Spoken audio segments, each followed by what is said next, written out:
തുണി നനക്കാൻ മുതലറിയൊന്നുമില്ല മുതലറിഞ്ഞിരുന്ന എന്നാ ടീച്ചർ കാണിച്ചിട്ടുണ്ടാവും മുതല ഇങ്ങനെ ആയിക്കൊണ്ട് വളർത്തി വരുന്ന മുതല അതെല്ലാം എന്നാ കളിക്കുന്നു അങ്ങനെ ആ മുതല ഒന്നിങ്ങനെ വളർത്തി വരുന്നോണ്ടായി അതൊന്നും ആക്കിയിട്ടില്ല അവന് ഇങ്ങനെ വന്നോണ്ടായിരുന്നു അങ്ങനെ ദൂരത്തെ കാണുന്നു. അപ്പോ ഉണ്ടാക്കുന്നത് ഒരു ദിവസം ഉണ്ടാക്കി വെറുതെ ഇല്ലെങ്കിലും അല്ല അതെ അഞ്ചെന്തൊക്കെയാണോ ഇവൻ തുണി നനക്കുമ്പോഴേക്കും വെറുതെ മുതല പിടിച്ചു എന്നാ മുതല പിടിച്ചു എന്നെ മുതല പിടിച്ചു എന്റെ കാക്ക് മുതല കടക്കി നനക്കി ഒറ്റാക്കി എന്നെ മുതല കടച്ചു അപ്പൊ എന്തായി ആ കുറെ ആളുകൾ കണ്ടത്തിൽ പണിയെടുത്തോണ്ടായി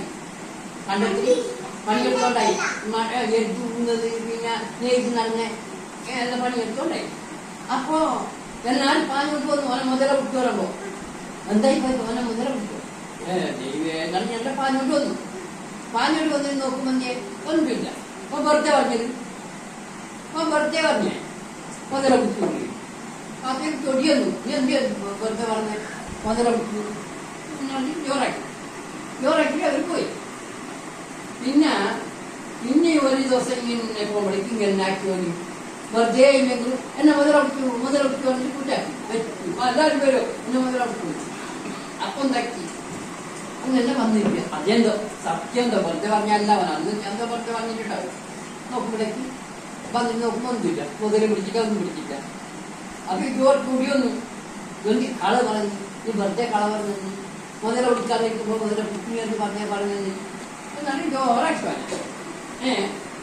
പിന്നെ കുറച്ച് ദിവസം കഴിയുമ്പോ റാജിയിലെ പറഞ്ഞു തന്നെ തുണി നനച്ചോണ്ടിരിക്കുമ്പോഴേക്ക് മുതല പിടിക്കുന്നു മുതല വെച്ചോടെ കാല കടത്തിട്ട് വെച്ച വരയ്ക്കുമ്പോഴേക്ക് മുതല വന്നു പറഞ്ഞു.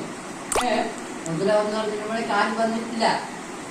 എന്റെ കുറെ കുടിയാലോ വെറുതെ പറഞ്ഞേ മുതല പിടിക്കുന്നു എല്ലാം അതും വെറുതെ പറഞ്ഞു നമ്മളെ വെറുതെ വിളിക്കുന്നേ മുതൽ പിടിച്ചിട്ട് പറഞ്ഞല്ല വെറുതെ പറഞ്ഞു ചൊടിയെന്നിട്ട് അതേ പോയിട്ടില്ല. ഇതാ മുതല വരെ കടത്തോട് പോയില്ലേ വെള്ളത്തിലൂടെ കടത്തിൽ പോയി കൊന്നു മുതല. അങ്ങനെ ഇല്ലാതിനെ ഉണ്ടാക്കിയിട്ട് പറയാനാകാം. നടന്ന സംഗതിന നടന്നിട്ട് എത്ര വലിയ സംഗതി ഇല്ലതുപോലെ പറയും. ഇല്ലാത്ത സംഗതിന ഉണ്ട് എന്നിട്ട് പറയാനാകാം. പറഞ്ഞ കഥ പറഞ്ഞ ദൈവം മനസ്സിലാക്കിട്ടേ പറഞ്ഞ